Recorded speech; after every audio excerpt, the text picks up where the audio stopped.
Marcos capítulo 1, versículos 14 e 15 diz assim: Depois de João ter sido preso, foi Jesus para a Galiléia pregando o Evangelho de Deus, dizendo: O tempo está cumprido e o reino de Deus está próximo. Arrependei-vos e crede no Evangelho. Eu peço que os irmãos fiquem com as suas Bíblias abertas. Nós vamos voltar ao texto durante o sermão. Este Evangelho aqui de Marcos, ele foi escrito por um homem chamado João Marcos, entre os anos de 62 a 69 depois de Cristo. Esse Evangelho, irmãos, ele foi destinado para o povo, destinado aos crentes gentios de Roma, da cidade de Roma, aqueles que não eram judeus. Um Evangelho que defende a vinda do Messias crucificado, que apesar do seu sofrimento, esse Messias era dotado, ele tinha poder e autoridade. Marcos, então, ele explora aqui nesse Evangelho, ele escreve muito mais daquilo que Jesus fez do que ele ensinou, do que ele falou, muito mais as obras do que as palavras de Cristo. É um Evangelho ágil que mostra então Jesus em todo momento agindo no meio do povo. No sermão anterior, como os irmãos podem lembrar, capítulo 1, versículos 12 e 13, nós vimos acerca da tentação de Cristo no deserto, como o nosso Redentor ele foi eficazmente aprovado pelo Pai para o seu ministério. Jesus ele foi tentado naquele deserto por Satanás por aproximadamente 40 dias, e após aquela prova, aquele teste, ele foi eficazmente aprovado pelo próprio Deus para então começar de fato o seu ministério terreno. E aquele texto, ele termina então a introdução do livro de Marcos. Ele começa com o surgimento de João Batista clamando no deserto, né? Nós vemos depois o batismo de Jesus e depois a tentação. Marcos agora começa a relatar então não a preparação de Cristo, mas o início do seu ministério, da sua obra lá na região da Galiléia. E o que veremos hoje, pastor? Hoje nós veremos que Jesus ele começou o seu ministério público anunciando, então, pregando a chegada de um reino, não de um reino terreno, mas de um reino celestial, na pregação do Evangelho, na sua principal mensagem, na principal mensagem de toda a Bíblia, o Evangelho. Logo, como igreja do Senhor, devemos continuar anunciando que esse reino chegou, que ele já está entre nós, pregando esse mesmo Evangelho até que o nosso Senhor Jesus Cristo volte. Assim, eu proponho o seguinte tema: o anúncio do reino de Deus. Por que nós devemos anunciar o reino de Deus? Devemos anunciá-lo porque, em primeiro lugar, é um reino de salvação. Olhe para a sua Bíblia, versículo 14 diz assim: Depois de João ter sido preso, foi Jesus para a Galiléia pregando o Evangelho de Deus. Jesus foi para a região da Galiléia após a tentação, depois de João ter sido preso, pregando o Evangelho de Deus. Marcos ele começa o texto dizendo basicamente o que Cristo fez após o seu estágio de testes e de sua vitoriosa aprovação para o ministério. Olha, Jesus não foi para a Galileia imediatamente após ter vencido Satanás na tentação no deserto, não foi. Mas há aproximadamente um ano depois. O que Jesus fez após a tentação e antes de ir para a Galileia nesse período de um ano? O Evangelho de Marcos não fala, mas os outros evangelhos falam. Durante esse um ano, ele havia se encontrado com André e Pedro. Ele havia ido a Galileia se encontrar com Filipe e Natanael. Jesus também transformou água e vinho nas bodas de Caná. Jesus também foi até Jerusalém para purificar o templo. Ele chegou no templo, muitos homens estavam vendendo coisas no templo e Cristo expulsou aqueles homens do templo de Deus. Jesus também se encontrou com Nicodemos e no retorno para a Galileia ele passou por Samaria, conversou com a mulher samaritana, e estes acontecimentos estão relatados no início do Evangelho de João. É por isso que nós não devemos ler apenas um evangelho da Bíblia, mas nós devemos ler com muita calma os 4 evangelhos da Bíblia, porque João relatou coisas aqui que Marcos não havia relatado. Jesus então retornou para a Galileia no mesmo período em que João Batista havia sido preso. João foi preso e Jesus então, após percorrer por esses lugares, retornou para a Galileia. Irmãos, o verbo utilizado aqui para ter sido preso é melhor traduzido por havia sido entregue. João ele não foi apenas preso, ele foi entregue. O mesmo verbo, a mesma palavra, a expressão utilizada quando Jesus foi entregue a Pilatos, aos judeus, aos romanos e à morte. Jesus ele não foi preso contra a vontade dele. Jesus ele foi entregue pela soberania, pelo propósito soberano de Deus.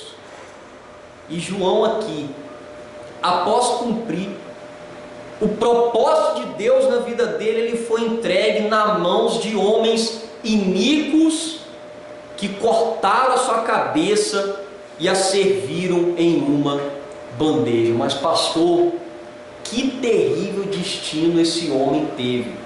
Irmãos, foi exatamente aquilo que Deus havia proposto para ele antes mesmo dele nascer. E a Bíblia diz que João foi o maior entre os homens.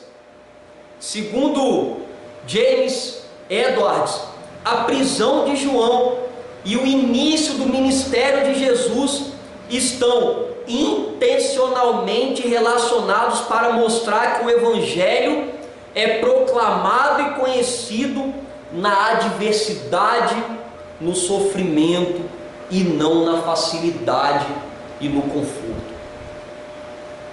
Jesus, pelo Evangelho, foi pregado e morto numa cruz. João foi decapitado.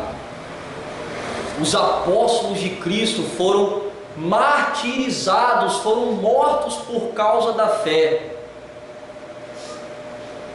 E nós não devemos achar que será tudo um mar de rosas, tudo serão flores, porque nós estamos pregando uma palavra que liberta o homem do seu pecado, tira o homem das mãos de Satanás e das influências malignas do mundo. E quando pregamos esse evangelho de salvação, o mundo nos persegue, o inimigo nos persegue, a nossa carne milita a todo momento contra nós mesmos. Irmãos, além de Jesus ser o evangelho, a boa notícia da salvação, ele proclamava o evangelho de Deus por onde quer que ele fosse. Ele não se calava, ele pregava o evangelho, a sua própria vinda, a sua salvação sobre o seu povo. E o verbo aqui, proclamar, é o mesmo usado por João Batista no capítulo 1, versículo 4, mostrando que as boas novas proclamadas por João é a mesma que estava sendo pregada pelo próprio Filho de Deus. Não existia um evangelho de João e um evangelho de Cristo. Era a mesma palavra de salvação. Proclamar também foi usada pelo profeta Isaías ao profetizar sobre o anúncio do reino. Lá no Antigo Testamento, Isaías já dizia: o Espírito do Senhor soberano está sobre mim, pois o Senhor me ungiu para levar as boas novas aos pobres. Pobres sem dinheiro, não. Pobres espiritualmente, que estavam precisando desesperadamente de Deus. E ele continua: ele me enviou para consolar os corações quebrantados, humildes, e proclamar que os cativos serão soltos e os prisioneiros libertos. Proclamar aqui em Isaías é o mesmo proclamar lá do Novo Testamento, tanto para João quanto para Cristo. O Novo Testamento é o cumprimento da mesma palavra do Antigo Testamento. Versículo 2 de Isaías aqui: ele me enviou para dizer aos que choram que é chegado o tempo do favor do Senhor e o dia da ira de Deus contra seus inimigos.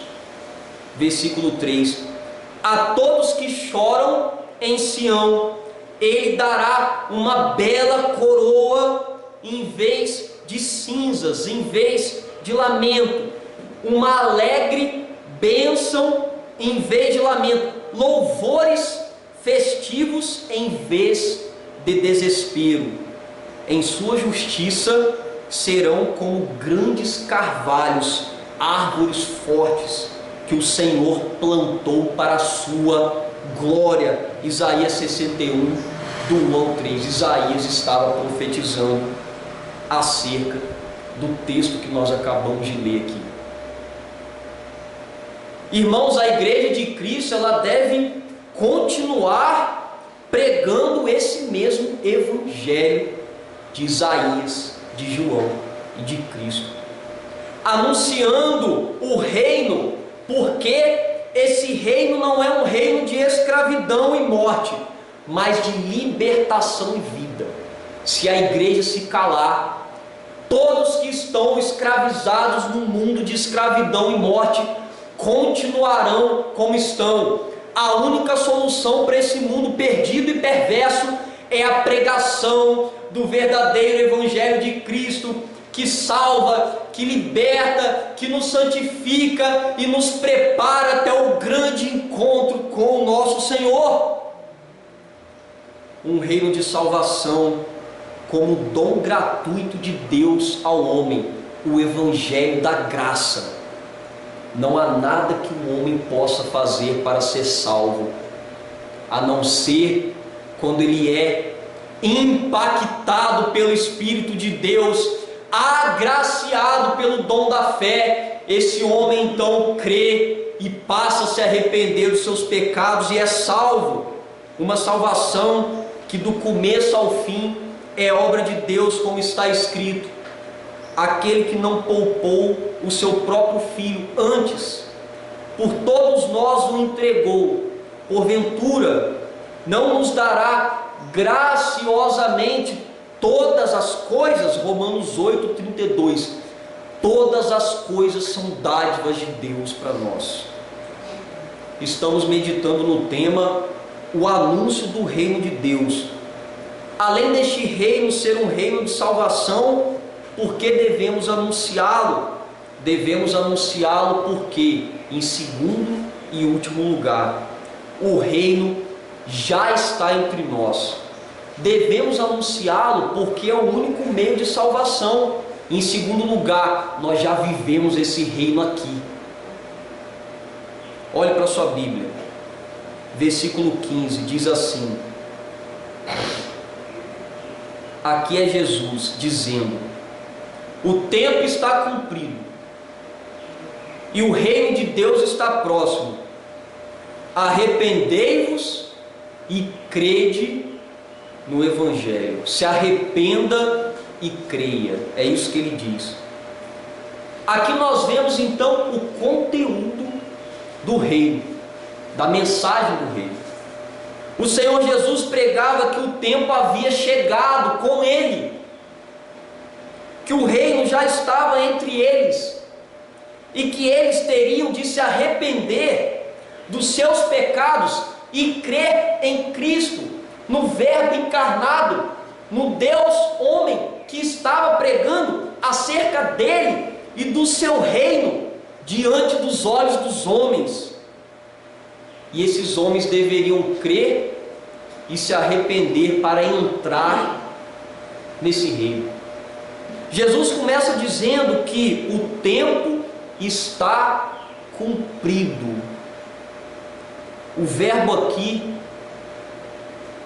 descreve um acontecimento que já havia se completado no passado, ou seja, o tempo da vinda desse reino já havia chegado com a chegada do Messias, com Cristo, um tempo definitivo na história. Irmãos, o reino ele já foi implantado por Cristo e hoje nós vivemos o reino de Deus de maneira perfeita, pastor, plena? Não, apenas na glória. Mas nós já somos abençoados e vivemos não no mundo, no reino do mundo, de acordo com os governantes desse mundo, mas o reino de Cristo, conforme a sua poderosa palavra e cheios do Espírito Santo. Essa palavra que está aí escrita na sua Bíblia, tempo, o tempo, existem duas palavras na língua grega para tempo, o cronos e o kairos. Vamos descobrir qual é ela aqui. Aqui o tempo não é cronos, o tempo cronológico, o tempo aqui é kairos, ou seja, o reino foi estabelecido não no relógio do homem, mas ele foi instaurado no tempo que Deus quis, na ocasião oportuna, o momento correto predito pelos profetas, no qual viria o Messias para restaurar espiritualmente Israel. Israel queria um Messias de guerra, para que fosse a nação mais forte da terra, governado por um rei terreno. O reino aqui é um reino espiritual. O Messias viria implantar o reino, um descendente de Davi, o Senhor Jesus Cristo, num tempo de salvação. São coisas espirituais. Segundo o apóstolo Paulo, Jesus veio na plenitude dos tempos, no momento ideal que Deus separou para que ele pudesse vir. O momento ideal, o momento esperado, o momento programado pelo próprio Deus, como disse o profeta: no tempo aceitável eu escutei você, e no dia da salvação eu o socorri.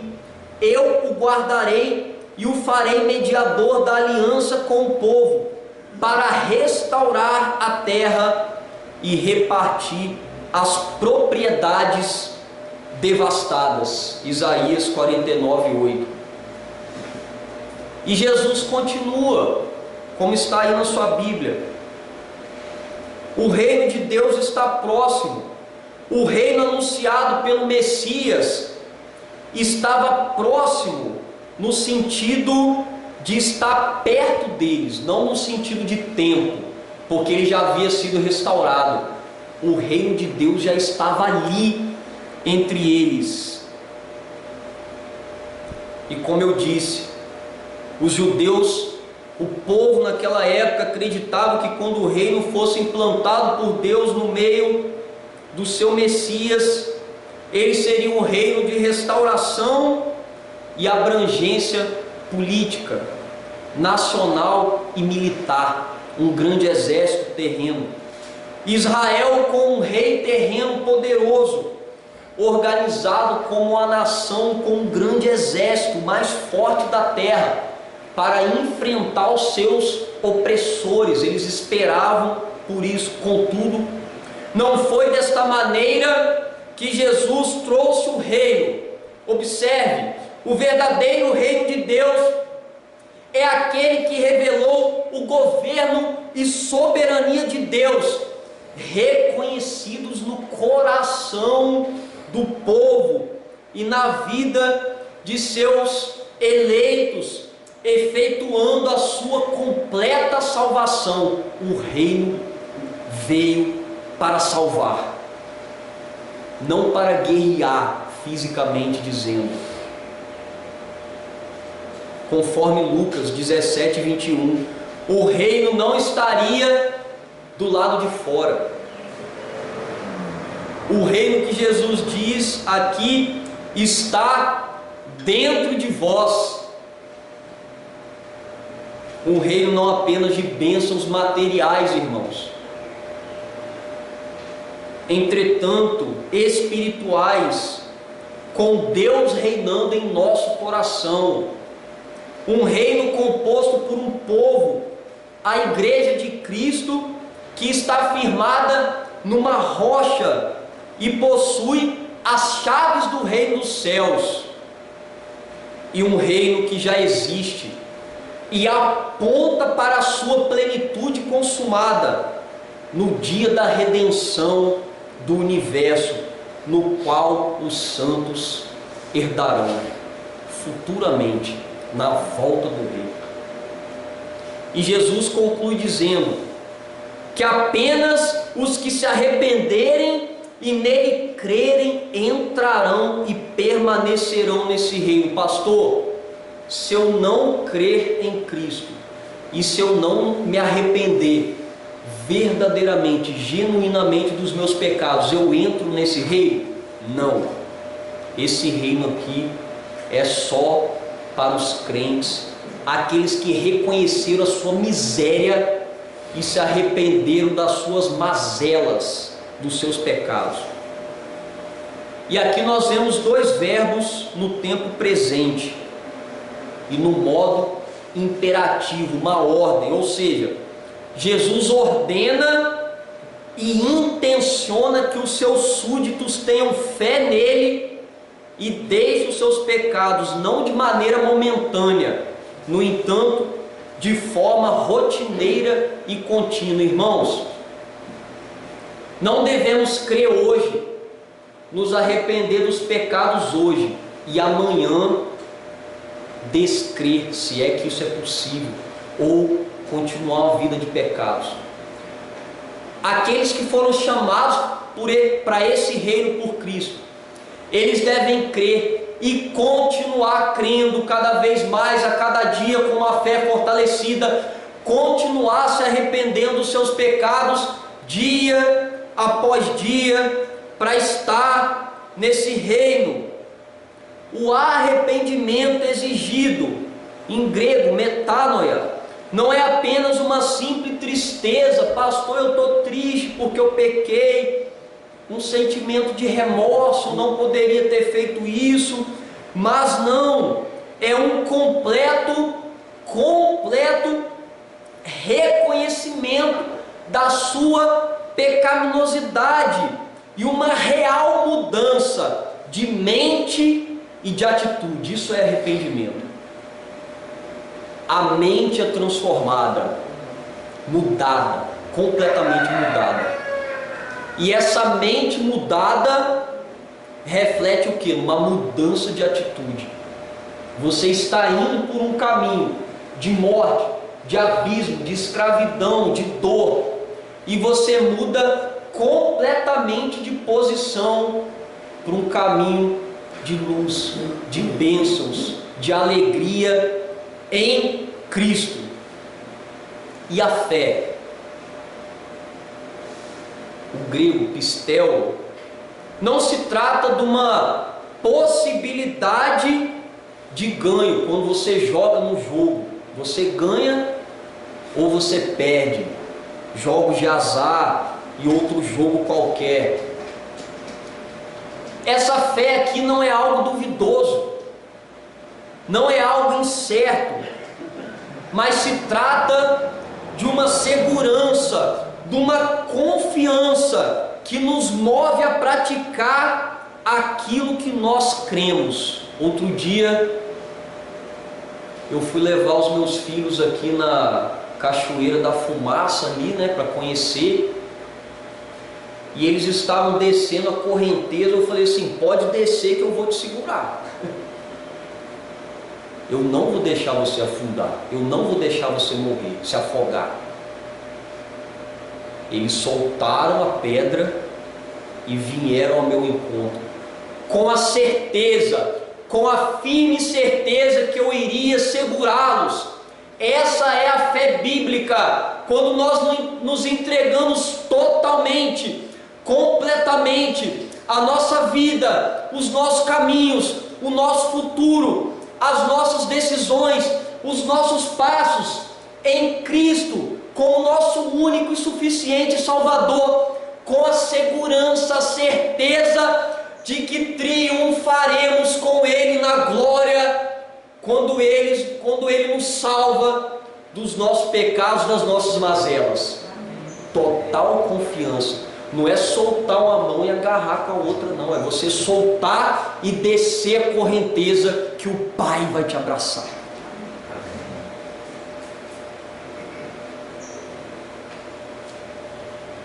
Embora o arrependimento e a fé sejam obras da graça de Deus no coração dos eleitos, é Ele quem nos dá a fé, nos dá o arrependimento pela sua soberania. Como seres responsáveis, nós somos chamados a isto pelo Evangelho. Somos nós quem cremos e nos arrependemos, de sorte que, sem fé e arrependimento de pecados, jamais faremos parte do reino de Deus. O único meio de salvação para uma humanidade que livremente se rebelou contra Deus é por meio do anúncio desse reino. Se a gente não pregar, eles não vão ouvir para poder crer e se arrepender. Um evangelho que já está entre nós na pregação das palavras de Cristo por sua igreja, como diz o texto. Como são belos nos montes os pés daqueles que anunciam, que pregam boas novas, que proclamam a paz, que trazem boas notícias, que proclamam salvação, que dizem a Sião: o seu Deus reina.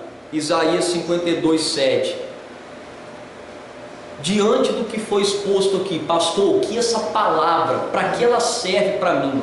Diante do que foi exposto, o texto nos apresenta alguns desafios. Em primeiro lugar, se você não crê, se você não for um crente em Jesus Cristo, Ele te chama hoje, não ontem e não amanhã. Amanhã pode ser tarde. Pela boca do seu pregador, Cristo te chama: creia em mim verdadeiramente, se arrependa dos seus pecados para que você tenha viva vida e entre nesse reino. E se você já for um crente, como igreja de Cristo, salvo por essa graça, mediante a fé, para a glória de Deus, você tem o dever, o compromisso, a obrigação de continuar pregando esse evangelho, anunciando esse reino salvador, até o dia que esse reino será consumado. A todas as pessoas que você conhecer, até mesmo aquelas que você não conhece, você deve ter essa coragem, porque eles só serão salvos e entrarão nesse reino se você pregar a mensagem do reino, que é o evangelho. Em segundo lugar, creia nele aqui, nesta manhã. Eu não preciso chamar ninguém aqui na frente. Isso são métodos humanos, são recursos humanos. Deus, ele converte você aonde você está, aí no seu banco, na sua casa, andando pela rua. Ele toma o seu coração, te dá fé, você se arrepende e é salvo. Não perca essa oportunidade, creia, se arrependa. E se você for igreja, anuncie este reino de paz na sua casa, para os seus familiares que não conhecem Cristo. Anuncie esse reino no seu trabalho. Às vezes você passa um ano trabalhando com uma pessoa, essa pessoa morre, e depois você lembra: por que eu não preguei o evangelho para ela? O ano todo, e não fala de Cristo. Anuncie esse reino, esse evangelho na escola onde você estuda, aos seus amigos, a todos que puderem, com a esperança de que eles creiam e sejam salvos. Pregue com vigor, sabendo que se ele for um eleito de Deus, ele vai crer, e ele será completamente transformado, e ele estará aqui adorando a Deus conosco.